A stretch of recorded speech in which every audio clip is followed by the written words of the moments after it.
इस सवाल में हम देख सकते हैं जो पूरा सिनेरियो यहाँ पे समझ में आ रहा है वो ये है। एक वर्टिकल बॉल दी हुई है, इस वर्टिकल बॉल से एक स्ट्रिंग अटैच्ड है, वो जाके एक ब्लॉक से जुड़ी है। ये ब्लॉक से स्ट्रिंग फिर ये पुली से होते हुए दूसरे ब्लॉक से कनेक्टेड है, ब्लॉक बी से।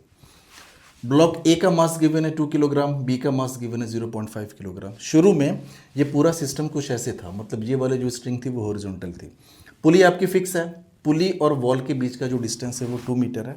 शुरू में ये जो ब्लॉक था इस दीवार से 1 मीटर के डिस्टेंस पे है, ठीक है। सवाल कह रहा है कि if system is released from rest, अगर इसको रिलीज किया जाए, find with what speed block A will hit the wall. कह रखा है कि जो ब्लॉक ए है ना, इस दीवार को किस स्पीड से टक्कर मारेगा, ठीक है। सो ये हमारा पूरा सवाल है। तो इसका हम एक अलग से डायग्राम बना लेते हैं उस वक्त का जिस समय ये दीवार को टक्कर मार रहा होगा, ठीक है। तो ये हमारी रही vertical wall, this one is our vertical wall. ये उसके बाद जी जस्ट आके हिट करेगा इसको। भाई स्ट्रिंग तो जहाँ पे अटैच है तो यहाँ पे अटैच तो रहेगी, वो ऐसा थोड़ी है कि टूट गई है, ऐसा सवाल में कुछ मेंशन नहीं है। तो स्ट्रिंग को हमने दिखा दिया कि यहाँ पे ये अटैच है। साथ ही साथ स्ट्रिंग को थोड़ा सा हम अलग कलर से यहाँ पे दिखाना पड़ेगा हमें। ये जो हमारी स्ट्रिंग है ये ऐसे आई, साथ ही साथ ये ब्लॉक जस्ट आके उसने इस दीवार को हिट किया। अब आप बोलोगे सिस्टम को रिलीज करेंगे तो आके हिट करेगा क्यों? अरे भैया साफ साफ सवाल में दिया हुआ है कि जो इसका मास है वो 2 किलोग्राम है, इसका 0.5 किलोग्राम है, ठीक है। इसका मास कम, इसका मास ज़्यादा, तो ये नीचे आएगा और आके जस्ट उसने क्या किया, हिट किया यहाँ पे, ओके। ये 1 मीटर है यहाँ से यहाँ तक, तो आप बोलोगे ये जो लंबाई होगी ना यहाँ से लेकर यहाँ तक की, वो अभी भी 1 मीटर होगी। ऐसा थोड़ी है कि जब ब्लॉक दीवार को हिट करेगा तो ये वाले हिस्से की लंबाई चेंज हो जाएगी, वो तो वही रहेगी। तो ये हो गया आपका 1 मीटर, ठीक है। साथ ही साथ यहाँ से 2 मीटर के डिस्टेंस पे आपकी पुली है, यहाँ से 2 मीटर पे आपकी पुली दी हुई है, वो पुली जो है वो फिक्स है। ये आपका हो गया 2 मीटर और यहाँ पे है आपकी पुली, और ये पुली आपकी जो है ये फिक्स है, ठीक है। तो ये आपका हो गया 2 मीटर। ये जो स्ट्रिंग आपको दिख रही है ब्लॉक ए से पुली तक की, ये स्ट्रिंग कुछ ऐसे हो जाएगी, ये सीन बन जाएगा आप, ठीक है। साथ ही साथ यही जो स्ट्रिंग है ऐसे गई है और इधर किससे कनेक्टेड है, ब्लॉक बी से कनेक्टेड है, ठीक है। अब आप समझिए हुआ क्या, ये ब्लॉक नीचे आएगा तो इस ब्लॉक को ऊपर जाना पड़ेगा, ये हमें कंफर्म है। ये ब्लॉक कितना ऊपर गया है ये हमें नहीं पता, तो चलो हमने मान लिया कि ब्लॉक बी जो था वो पहले कहीं यहाँ पे हुआ करता था, और जैसे ही ब्लॉक ए नीचे आके दीवार को हिट कर रही है, ब्लॉक बी जो है वो ऊपर गया स्मॉल एच के बराबर, हमने ये मान लिया, ठीक है। और जिस समय यहाँ पे था उस समय इसकी वेलोसिटी या स्पीड आप कह लो, हमने मान लिया v। ये ब्लॉक जिस समय दीवार को हिट कर रही है, भाई नॉर्मली हिट कर रही है दीवार को, तो हमने मान लिया इसके पास जो वेलोसिटी है वो इस डायरेक्शन में है, उसको हमने मान लिया v1 के बराबर। अब आप ध्यान से ज़रा समझिए, ये 1 मीटर, ये 2 मीटर, तो ये कितना हो जाएगा, √2² + 1²। तो ये वाली जो होगी वो हो जाएगी √5 मीटर, यहाँ से लेकर यहाँ तक, ठीक है ना। ये इस सिचुएशन का डायग्राम है जब इसने दीवार को हिट किया, वो डायग्राम शुरू का है जब रिलीज नहीं गया था तब का, ठीक है। अब जरा आप ध्यान से समझिए, हम आपसे पूछे कि ब्लॉक बी जो है वो कितना ऊपर गया है, सवाल यहाँ पे ये बनता है। तो आप बोलोगे यार हमें ये तो नहीं पता ब्लॉक बी कितना ऊपर गया, लेकिन हाँ एक चीज़ हम जानते हैं, शुरू में ब्लॉक ए और इसके बीच का ये जो डिस्टेंस था ये 1 मीटर था, मतलब स्ट्रिंग की ये जो लंबाई थी शुरू में जब रिलीज नहीं किया गया था, ब्लॉक और पुली के बीच जो स्ट्रिंग थी उसकी लंबाई 1 मीटर थी। अब जो है ब्लॉक और पुली के बीच की जो लंबाई है स्ट्रिंग वो हो गई √5 मीटर, यानी कि ये लंबाई बढ़ी है यहाँ पे स्ट्रिंग की लंबाई, यानी कि ये एक्स्ट्रा लेंथ स्ट्रिंग की आई कहाँ से होगी, तो आप बोलोगे यार कि ये ऊपर गया होगा और वही लेंथ इधर एडजस्ट हुई होगी। तो हम पहले ये पता कर लें यार कि लंबाई इधर बढ़ी कितनी है, जितनी लंबाई बढ़ी है ना उतना ही ये ऊपर गया होगा, ठीक है। तो आप साफ साफ कह सकते हो यार कि हम h यहाँ से डायरेक्टली आप निकाल सकते हो, h = हो जाएगा, इस समय जो लंबाई है वो है √5 मीटर, तो ये है √5 मीटर। पहले कितनी थी, पुली और ब्लॉक ए के बीच का, पुली और ब्लॉक ए के बीच स्ट्रिंग की लंबाई वो 1 मीटर थी, तो ये हो जाएगा 1 मीटर।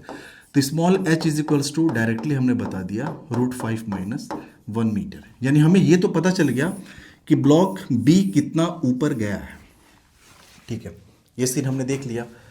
अब ये जो वेलोसिटी आपको दिख रही है ना, ये v1, थोड़ा सा एक काम करते हैं, इसको थोड़ा हम आगे बढ़ाते हैं, इसको हम थोड़ा सा ऐसे आगे बढ़ा दिए, ठीक है।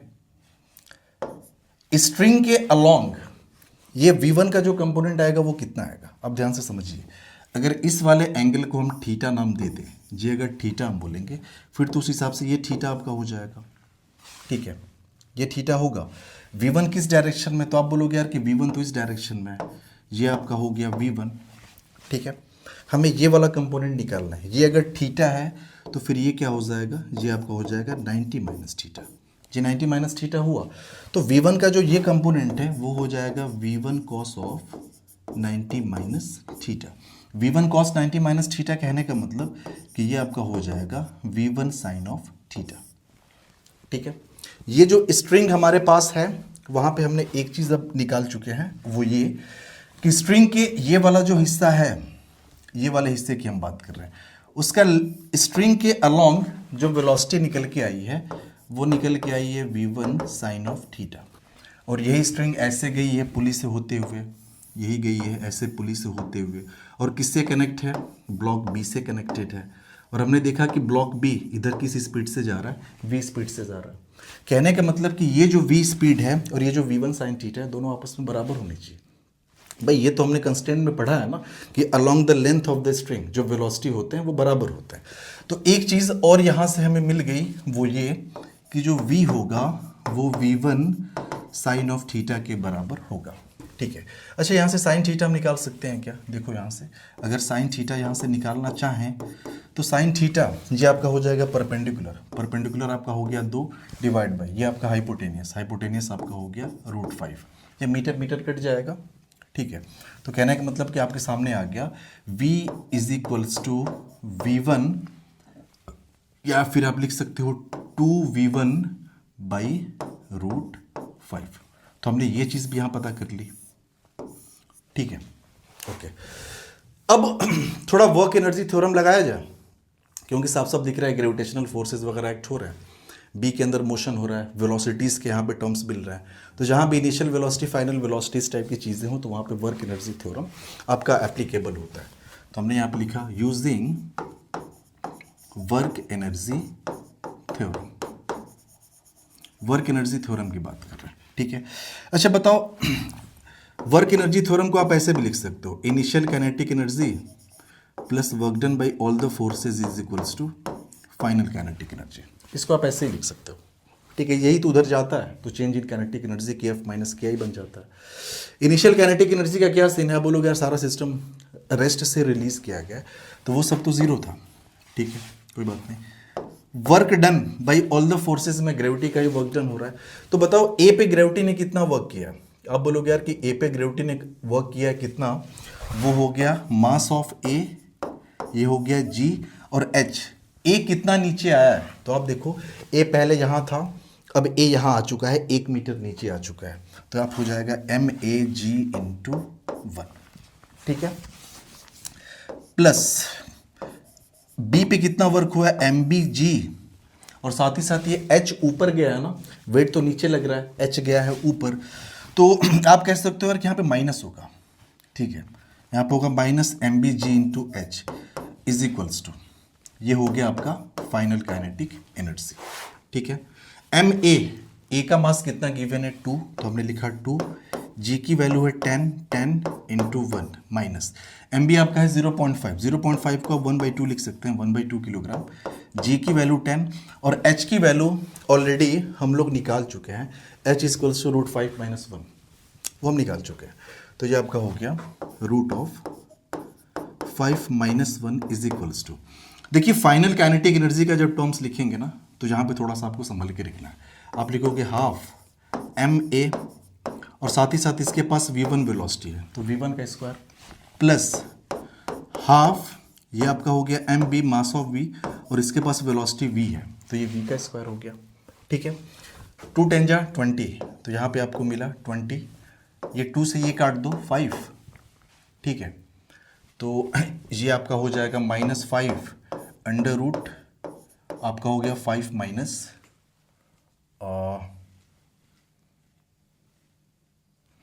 ये 5 - 1, ठीक है, इज इक्वल्स टू, ये हो जाएगा हाफ एम ए का जो मास है वो 2 किलोग्राम है, और साथ ही साथ V1 का square plus half m B, जो बी का मास है वो 1/2 किलोग्राम है, साथ ही साथ V का स्क्वायर। तो आप V की जगह पे क्या लिख सकते हो, 2V1/√5 लिख सकते हो। तो इसके जगह पे हमने लिखा 2V1/√5, इसका हो गया स्क्वायर, ठीक है। तो ये आपका हो गया 20 माइनस 5√5, ये माइनस माइनस हो गया प्लस 5 इज इक्वल्स टू, ये कैंसल आउट हो गया, तो यहाँ पे मिला आपका V1 स्क्वायर प्लस, आप देखोगे 2 × 2 = 4 और 2 का स्क्वायर 4, तो ये भी कट गया, वहाँ से क्या मिला V1 स्क्वायर और √5 का स्क्वायर आपका हो जाएगा 5, ठीक है। 20 + 5 आपका हो गया 25, so this is 25 minus 5√2, sorry 5√2 नहीं है, 5√5 है ना, माफ़ करिएगा, ये आपका 5√5 है, 5√5, ये आपका हो गया 5, ओके, ये आपका होगा 20 + 5 25 माइनस 5√5 इज इक्वल्स टू, इसको एलसीएम लेके आप सॉल्व करो, so this will be equals to 6V1 square divide by, ये हो गया 5 को इधर लेके चले आओ, ठीक है ना, तो 5 आ जाएगा, अंदर क्या बचा है 25 माइनस 5√5, 6 को भी इधर लेके चले आओ, divide by 6 is equals to V1 square.